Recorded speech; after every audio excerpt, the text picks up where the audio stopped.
back. We are talking today on how to find a good dog rescue. This is a question I get asked a lot, and I'm happy to share what I know. This really applies to whether you're adopting a cat, a dog, a llama, whatever it is you're adopting. Good for you for considering adoption because it really makes a difference. But here are some things you should know. So the number one thing that comes to mind when looking for a good rescue is that they're nonprofit. There are some people, unfortunately, out there known as puppy flippers who will either get dogs from breeders or other methods and then sell them as rescue dogs and pocket the money as a way to make personal gains. So I always tell people to look for a nonprofit status or a charitable status. Rescues starting out may not necessarily have this already set up because it does take several months, but they should be in the process of doing it or looking at doing it very soon. I know that in the States it's nonprofit 503. In Canada we have nonprofit status and we have charitable status. Those are two separate things. So once you have nonprofit status, you're basically saying to the government, my organization is nonprofit. But when you get charitable status, you're saying that you want to be able to give tax receipts, which is nice to take donations and stuff. But if, let's say, you oppose BSL, you can't get charitable status.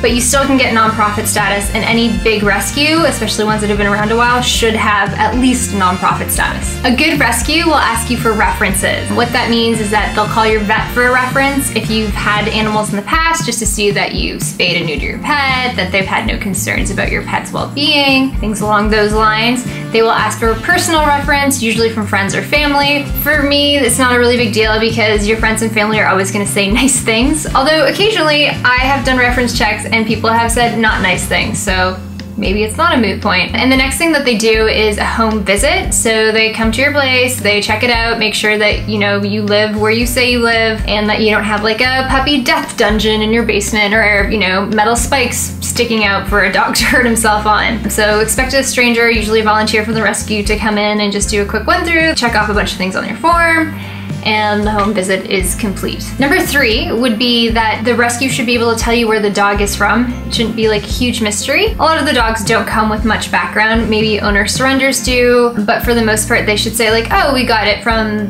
this dog from this pound or from this situation. They should be able to divulge at least a little bit of that information to you, so you should never feel kind of like uncomfortable where they got the dog from. Number 4 is a big one, vetting.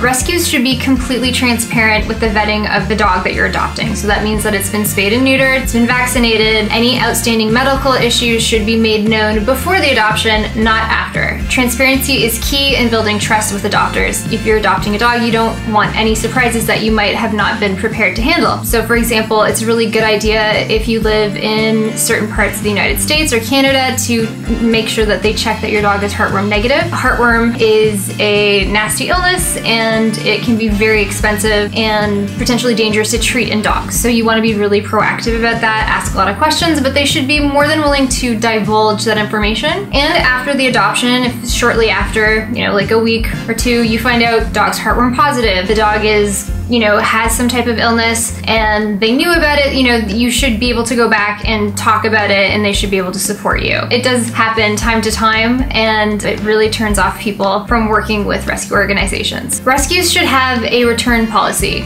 Dogs are not items to be returned or exchanged, but a return policy is basically that should any circumstances come up where you cannot keep the dog, they will take the dog back, no questions asked. Things that I've seen come up in rescue are like somebody who's single adopts a dog and they get diagnosed with cancer and they're just not able to provide a stable home for the dog goes back into rescue and gets adopted out. One thing that comes up a lot in rescue is couples adopt dogs because like, oh my god, we're so in love, we're gonna get a dog. And then they break up because people break up. So I always tell people, no matter what, no matter how stupid, crazy, oh my god, so in love you are, talk to your partner before you adopt to say like, look, we're gonna adopt little Jimmy, but if we break up, I take little Jimmy, and then there's no crazy drama because there's nothing like dog drama in the middle of a breakup. Trust me, I've been there. Number 6, a rescue should always offer support after the adoption. That doesn't mean that they're gonna pay for all your vet bills for the years coming. I've seen people come back to rescue and their dog has like a hurt leg and it's 6 months after and they're like, we want you to pay for the bills. No, you take responsibility for that animal. Do not do that. What we're talking about is if you have a new dog, you know what, he's leash reactive or he's not great with the cat like we thought he was. Most rescues can suggest a trainer. They might work with trainers to give a discount to adopters from the rescue. You might be like, my dog is, having weird diarrhea, and they might suggest a good vet to go to or something along those lines. So there should be a certain level of support that you get from the rescue, but don't cross that line where you're just being lazy and cheap, because that happens as well, and it's not nice. Number 7, good rescues like to keep in touch. They want to hear from you. You shouldn't send an update and just hear nothing from them. They'll want to hear how little Jimmy's doing. I don't know who little Jimmy is, but I imagine he's an amazing dog. Maybe he's got like 3 legs, or he's from Thailand. I don't know. I'd like to adopt a dog named Little Jimmy. Come here, Little Jimmy. Anyway, they want to keep in touch.